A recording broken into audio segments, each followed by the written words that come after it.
years when Rome still remembered what it meant to be a republic, when the Senate was not yet a theater for ambition, but a chamber of shared restraint, a young general was entrusted with a burden no man of his age had carried. The city had been brought to its knees, its armies shattered across the peninsula, its allies wavering, its people exhausted by a war that had lasted longer than a generation. Hannibal Barca, the Carthaginian commander, had turned Roman soil into a graveyard, and no strategy, no sacrifice, had been sufficient to drive him out. The young man, Publius Cornelius Scipio, was not chosen because he was the oldest, the most experienced, or the most beloved. He was chosen because others had failed, and because his family name carried the weight of previous defeats that demanded answer. He did not inherit victory, he inherited desperation. But he did something Rome had not seen in years. He studied the enemy, not with hatred, but with cold respect. He learned Hannibal's methods, dissected his tactics, and then carried the war across the sea to Africa itself, to Carthage's doorstep. The gamble was absolute.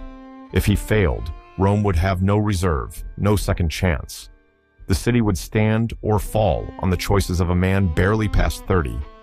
But at Zama, on a field far from his homeland, Scipio met Hannibal in open battle and broke him.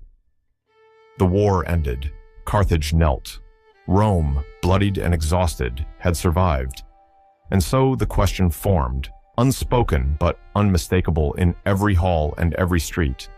What does a man do when he has saved everything? He returned to a city that did not know how to receive him. There were triumphs, processions, honors piled like grain after harvest. They called him Africanus, the conqueror of Africa, and the name stuck to him like a brand. But beneath the celebration, something else stirred.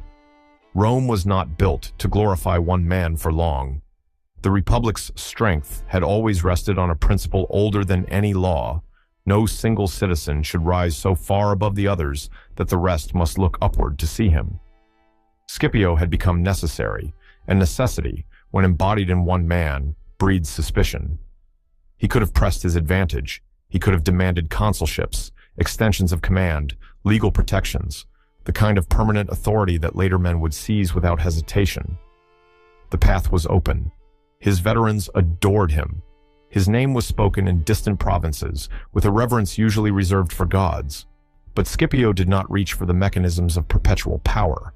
He served when called, and when his service was complete, he withdrew. He did not storm out. He did not denounce his accusers.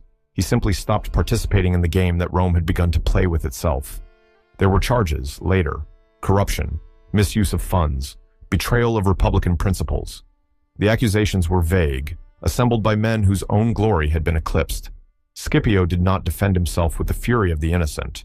He reminded the Senate of the date, the anniversary of Zama, and suggested they might spend the day in Thanksgiving rather than in legal theater. Then he left the city, not in chains, not in exile. He withdrew to his estate, far from Rome, and lived out his years in silence.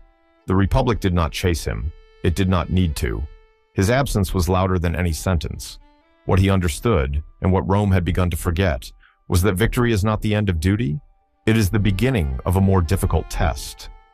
To win, and then to step back, requires a kind of strength that leaves no monument, no inscription, no statue in the forum. It requires believing that the structure matters more than the man, that survival of the whole is worth the erasure of the self. Scipio Africanus died far from the capital, in a quiet villa by the sea, forgotten by the crowds who once shouted his name. His tomb, it is said, bore the inscription, "Ungrateful fatherland, you shall not even have my bones." Whether he wrote those words, or whether they were added by others, they carried the same cold truth. Rome moved on. New generals rose, new wars were fought, and the mechanisms that Scipio had refused to seize were taken up by men with less restraint and greater appetite. Within a generation, the Republic began to crack. The precedent he had set, the refusal to become indispensable, was not repeated. Others learned a different lesson from his life, that power unused is power wasted, that gratitude is fleeting, and that the only security lies in making oneself permanent. The structure he had tried to preserve by stepping aside did not survive the men who refused to step aside after him. In his silence, he had offered Rome a choice. Rome chose otherwise. There is no reward for the man who wins and then disappears, except the knowledge that he did not become the instrument of his own people's ruin. Monuments fall, names fade, but the refusal to reach for what was almost within grasp, that remains carved into nothing, seen by no one, and perhaps the only honor that cannot be taken away.